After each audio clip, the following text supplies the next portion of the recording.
ہم آپ کو آپ کے ڈاکٹر صاحب کی جو کارستانیاں ہیں وہ دکھا دیتے ہیں. سنیں آپ وہ کرامتیں ہیں جناب.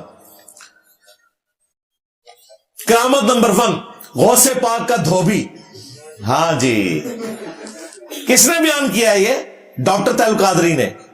بچپن میں نہیں بیان کیا، ابھی داڑھی سفید ہے. حاجی امداد اللہ مہاجر مکی رحمت اللہ علیہ نے یہ بیان کیا، ان کی سند سے بیان کر رہا ہوں. جو اکابر علماء دیوبند کے پیر و مرشد اور جن کے ملفوظات کو مولانا اشرف علی تھانوی صاحب نے مرتب کیا ہے، آپ کو حوالہ دے دیا میں نے. یہ کسی کی گپ نہیں ہے، یا کوئی مت سمجھیں کہ ایسے کسی نے بنایا. حاجی امداد اللہ مہاجر مکی رحمت اللہ علیہ کی سند سے کوٹ کر رہا ہوں. ان سے پوچھا یہ جو واقعہ ہے کہ ایک شخص فوت ہو گیا اور فرشتے قبر میں آئے اس سے حساب کتاب پوچھنے کے لیے کہ تیرا رب کون ہے اور تیرا دین کیا ہے، سوال کیے، اور ہر سوال کے جواب میں کہے میں غوث پاک کا دھوبی ہوں. وہ پوچھے تیرا رب کون ہے، وہ کہے میں حضور غوث پاک کا دھوبی ہوں. وہ پوچھے تیرا دین کیا ہے، وہ کہے میں تو غوث پاک کا دھوبی ہوں. تو فرشتوں نے اللہ تعالیٰ سے پوچھا اب اس سے کیا سلوک کریں؟ فرمایا بخش دو، چھوڑ دو. اور پھر اس کو ثابت کرنے کے لیے، جس طرح میں کہتا ہوں نا یہ قرآن میں لکھا ہے، بخاری میں لکھا ہے، مسلم میں، وہ کہتے ہیں مولانا اشرف تھانوی صاحب نے بھی نقل کیا ہے اور ان کے پیر و مرشد امداد اللہ مہاجر مکی نے بھی نقل کیا ہے. یار تو آڈے ہی بابے نے ساڈو کے دوست لگا دے ہو کہ جی غوث پاک شیخ عبد القادر جیلانی کا ایک دھوبی تھا، جب وہ مر گیا اسے دفنایا گیا. اب اس کے آگے ایک مسنگ لنک ہے، وہ ہم آپ کو بتا دیتے ہیں. تو ایک بابے نے اس میں C C T V camera fit کر دیا قبر میں. حالانکہ کیمرہ فٹ کرنے سے بھی آپ کو برزخ کے معاملات نہیں دکھائے جا سکتے، سیدھی سی بات ہے. یہ نہیں بتا رہے کہ یہ واقعہ دیکھا کس نے قبر کے اندر جا کے. کہتے ہیں جی فرشتے آئے سوال کرنے کے لیے، پوچھا مر ربو کا، تو اس نے کہا میں غوث پاک کا دھوبی ہوں. یہ واقعہ ڈاکٹر طیب القادری صاحب نے بھی بیان کیا ہے، یہ پیر اجمل قادری نے بھی بیان کیا ہے، یہ مفتی حنیف قریشی نے بھی بیان کیا ہے، اور ظاہر ہے اشرف تھانوی صاحب نے جب بیان کیا تو دیوبندیوں کے کھاتے میں بھی ڈال گیا. امداد اللہ مہاجر مکی نے بھی اگر اسے جسٹیفائی کیا تو دیوبند اور بریلی دونوں کی آپ سمجھ لیں وہ روحانی قبلہ گاہ ہے. امداد اللہ مہاجر مکی بدعتی صوفی، تو یہ ساروں کا مشترکہ واقعہ ہے. کہتے ہیں پوچھا کہ ماں دینوں کا تیرا دین کیا ہے، اس نے کہا میں غوث پاک کا دھوبی ہوں. پھر جب رسول اللہ کے بارے میں سوال ہوا ما کنت تقول فی حق ھذا الرجل، اس مرد کے بارے میں تیرا کیا عقیدہ تھا، تو وہ کہتا ہے میں غوث پاک کا دھوبی ہوں. غوث پاک تمہیں یہ بھی نہیں بتا سکے کہ یہ رسول اللہ کی ذات کے بارے میں سوال پوچھا جا رہا ہے. تو یہ غوث پاک کس نبی کا ماننے والا تھا، کس خدا کا ماننے والا تھا؟ اور دھوبی پوری زندگی تجھے 3 باتیں نہیں وہ سکھا سکا. یہ تو غوث پاک فیل ہوئے ہیں، دھوبی نہیں فیل ہوا کہ پوری زندگی کپڑے دھوتا رہا اور 3 باتیں نہیں غوث پاک اسے سکھا سکے. میں ہر اینگل سے اس کی انجینئرنگ کروں گا تاکہ دیوبندی اور بریلوی ایک ہی تیر سے دونوں شکار ہو جائے، یا یہ مانے کہ ان کے بزرگ جھوٹ بول کے گئے. کہتے ہیں جی پھر اللہ تعالیٰ نے انٹروین کیا اور فرشتوں کو کہا کہ چھوڑ دو. اب اس کی تعویل امداد اللہ مہاجر مکی نے، تھانوی نے یہ کی کہ غوث پاک کا دھوبی کا مطلب یہ ہے کہ وہ جب غوث پاک کا دھوبی ہے تو پھر اللہ رسول کا ماننے والا ہی ہے. تو سرکار صرف غوث پاک کا دھوبی اللہ رسول کا ماننے والا ہے. ہم جن سے کپڑے دھلاتے ہیں وہ کوئی فرعون اور حامان کے ماننے والے ہیں؟ یہ کون سی دلیل تم نے پیش کر دی ہے؟ بلکہ میں کہتا ہوں ہمارے تو اسٹوڈنٹس غوث پاک سے بہتر توحید رکھتے ہیں جو توحید تم نے غوث پاک کی طرف منسوب کی ہوئی ہے قصیدہ غوثیہ کے اندر. اللہ سے ڈر جاؤ.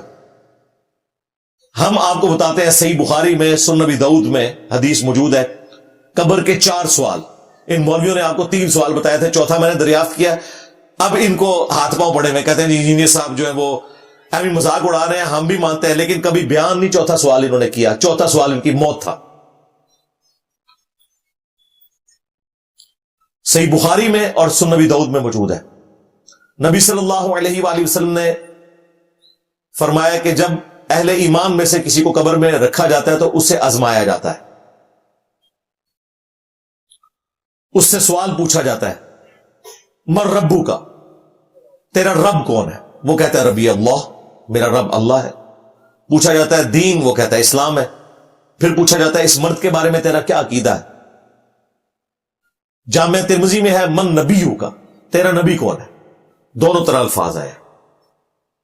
وہ کہتے ہیں یہ جو اس مرد کے بارے میں تمہارا کیا عقیدہ ہے، تو یہ اس بات کا ثبوت ہے کہ قبر میں رسول اللہ تشریف لاتے ہیں۔ ہم کہتے ہیں نا، جامع ترمذی میں تو سوال ہے من نبیو کا، تیرا نبی کون ہے، اس میں تو یہ الفاظ ہی نہیں ہے جو بخاری کے اندر آئے۔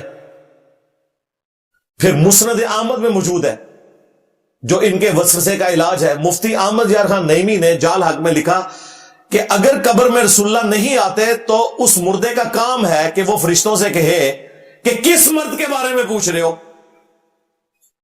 ہائے ہائے ہائے مفتی صاحب، کاش آپ نے مسند احمد پڑھی ہوتی۔ مسند احمد میں یہی الفاظ ہے کہ مردہ پوچھتا ہے کس مرد کے بارے میں پوچھ رہے ہو، تو فرشتے کہتے ہیں الذی بعث فیکم، اس مرد کے بارے میں جس کو اللہ نے تمہارا نبی بنا کر مبعوث کیا تھا۔ اور یہ الفاظ ابو داؤد میں بھی موجود ہیں۔ پھر وہ کہتا ہے ہوا محمد رسول اللہ، ہاں وہ اللہ کے رسول محمد تھے۔ یہ نہیں کہتا ہاذا محمد رسول اللہ، یہ رسول اللہ سامنے کھڑے ہیں۔ لہذا بریلویوں کا کہنا کہ قبر میں رسول اللہ آتے ہیں، دیوبندیوں کا کہنا کہ شکل دکھائی جاتی ہے، دونوں جھوٹ بول رہے ہیں۔ ہم نے حدیث سے ثابت کر دیا ہوا محمد رسول اللہ۔ جی ہاذا کا صیغہ آیا، ہاذا کا جواب جو ہے وہ ہاذا کے ساتھ نہیں آیا، ہوا کے ساتھ آیا، تھرڈ پرسن کے ساتھ۔ ہاذا کا صیغہ تھرڈ پرسن کے لیے بھی بولا جاتا ہے، جب کسی کا ذکر ہو رہا ہو تو ہاذا کے ذریعے ہو جاتا ہے۔ عربی کا یہ اسلوب ہے۔ بخاری میں ہے جب حضرت عبداللہ ابن عمر نے بیعت کی، عبداللہ ابن عمر مدینہ شریف میں تھے، سینکڑوں کلومیٹر دور یزید بیٹھا ہوا تھا شام میں، تو اس میں بھی حاضر رجل کے الفاظ ہیں کہ اس مرد کے اوپر ہم نے اللہ اور اس کے رسول کے احکامات کے اندر اندر بیعت کی ہے، مخالفت پر نہیں۔ وہاں بھی حاضر رجل ہے، تو یزید صاحب نے حاضر ناظر تو نہیں تھا۔ لو سامو، حاضر رجل میں نے بخاری سے ثابت کر دیا کہ تھرڈ پرسن کے لیے بھی جس کا ذکر ہو رہا ہو بولا جاتا ہے۔ لہذا تمہاری وہ بات تو ختم ہوگی۔ 3 سوال ہو گئے۔ جب وہ جواب دیتا ہے کہ وہ اللہ کے رسول محمد ہے، تو فرشتے کہتے ہیں تمہیں کیسے پتا چلا؟ یہ چوتھا سوال تھا جو انہوں نے چھپایا۔ وہ کہتا ہے میں نے اللہ کی کتاب پڑھی اور رسول اللہ کے پیغمبر ہونے کی تصدیق کی۔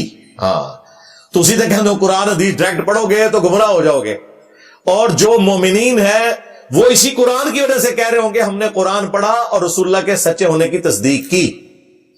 یہ چوتھا سوال ہے قبر کا جو انہوں نے چھپایا ہوا تھا۔ اب آ جائیں فاسق کا، منافق کا اور کافر کا کیا حال ہوتا ہے۔ پوچھا جاتا ہے تیرا رب کون، تو وہ کہتا ہے میں غوث پاک کا دھوبی ہوں۔ ہاں مومن ہوگا تو کہے گا میں رب کا ماننے والا ہوں، اللہ کا ماننے والا ہوں۔ وہ کہتا ہے ہائی ہاتا لا ادری لا ادری، ہائے افسوس مجھے کچھ پتا نہیں، مجھے کچھ پتا نہیں۔ اور مزے کی بات، غوث پاک کے دھوبی میں بھی یہی الفاظ ہے۔ وہ کہتا ہے میں غوث پاک کا دھوبی ہوں، مجھے کچھ پتا نہیں، مجھے کچھ پتا نہیں۔ اور واقعہ بھی کٹنا سی ہے، الفاظ بھی چکڑ دینے سن کہ مجھے کچھ پتا نہیں، میں غوث پاک کا دھوبی ہوں۔ جب اسلام کے بارے میں پوچھا جاتا ہے وہ کہتا ہے مجھے کچھ پتا نہیں، رسول اللہ کے بارے میں والعیاذ باللہ تعالی اللہم حاسبنا حسابا یسیرا، آمین۔ وہ کہتا ہے مجھے کچھ پتا نہیں، مجھے کچھ پتا نہیں۔ فرشتے پھر چوتھا سوال کرتے ہیں کہ تو نے خود پڑھنے کی کوشش کیوں نہیں کی یا کسی ایسے شخص سے پڑھنے کی کوشش کیوں نہیں کی جو تجھے صحیح راہ دکھا دیتا۔ یہ چوتھا سوال ہوگا اس سے، اور پھر فرشتے اسے ایک ہتھوڑا ماریں گے اور وہ بالکل فلیٹ زمین کے برابر ہو جائے گا، اور اس کی چیخو پکار کی آواز، ہتھوڑے کی آواز زمین و آسمان کی تمام مخلوقات سنیں گی سوائے جنوں اور انسانوں کے۔ اگر یہ سنے تو بے ہوش ہو جائیں۔ اور سیم الفاظ یہ بخاری میں جب میت کو چرپائی پہ رکھا جاتا ہے اس کے بارے میں بھی ہے کہ نیک میت کہتی ہے مجھے جلدی لے جاؤ میری قبر کی طرف، اور جو فاسق ہوتا ہے وہ چیخو پکار کرتا ہے کہ مجھے کہاں لے کر جا رہے ہو، اور اس کی چیخو پکار جنوں اور انسانوں کے علاوہ تمام مخلوقات سنتی ہیں۔ اگر باقی سن لیں یعنی کہ انسان اور جن تو بے ہوش ہو جائیں، کیونکہ وہ مکلف ہے نا، اللہ نے ان کے لیے غیبی پردہ رکھا ہوا ہے، ورنہ تو سارے کے سارے لوگ ہی بات مان لیں۔ یہ اپنے بزرگوں کو دفنا کے مزار بنانے سے پہلے یہ تھوڑے کی آواز آ جائے ان کو، پھر انہوں نے انجینئر صاحب سے لیکچر سننے نے، پردہ تو ختم ہو جائے گا. یہی تو ہمارا امتحان ہے. ان الذین یخشون ربهم بالغیب لہم مغفرۃ واجر کبیر. جو بن دیکھے اپنے رب سے ڈرتے ہیں ان کے لیے مغفرت ہے اور اجر عظیم ہے. تو جو کہتا ہے مجھے کچھ پتا نہیں, مجھے کچھ پتا نہیں, اس کا انجام یہ ہوتا ہے کہ ہتھوڑا پڑتا ہے. لہذا غوث پاک کا دھوبی تو مر گیا. ہاں سیدھی سی بات ہے.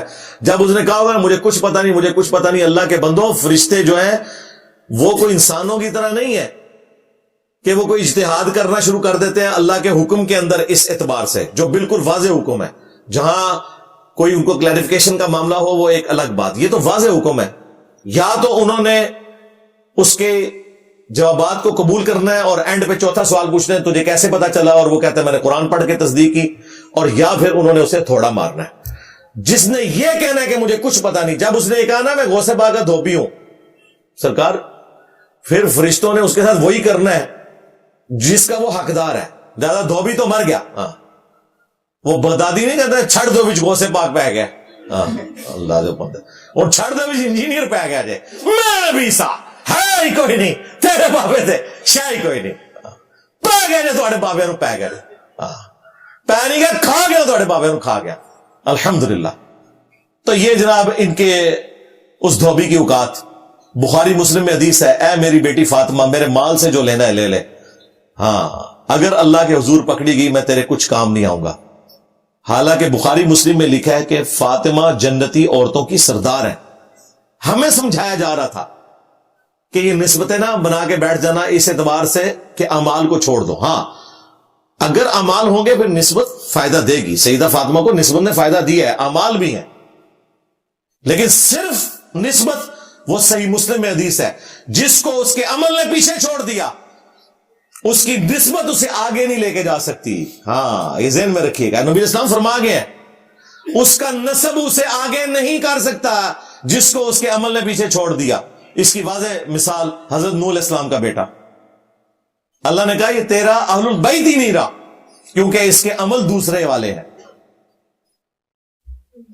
اور یہ نسبتیں لے کے بیٹھے ہوئے. نسبت کو ہم مانتے ہیں بھائی, لیکن عمل درست ہونے کے بعد. اگر عمل درست نہیں ہے تو مسلم شریف کی واضح حدیث ہے جس کو اس کے عمل نے پیچھے چھوڑ دیا اس کا نسب اسے آگے نہیں لے کے جا سکتا.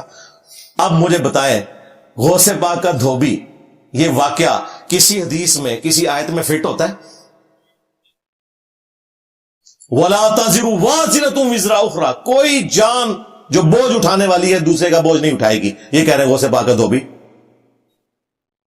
غوث پاک نے اپنا حساب و کتاب خود دینا ہے اللہ کو, کسی کا بوجھ انہوں نے کہاں سے اٹھانا ہے؟ سب جعلی بات ہے.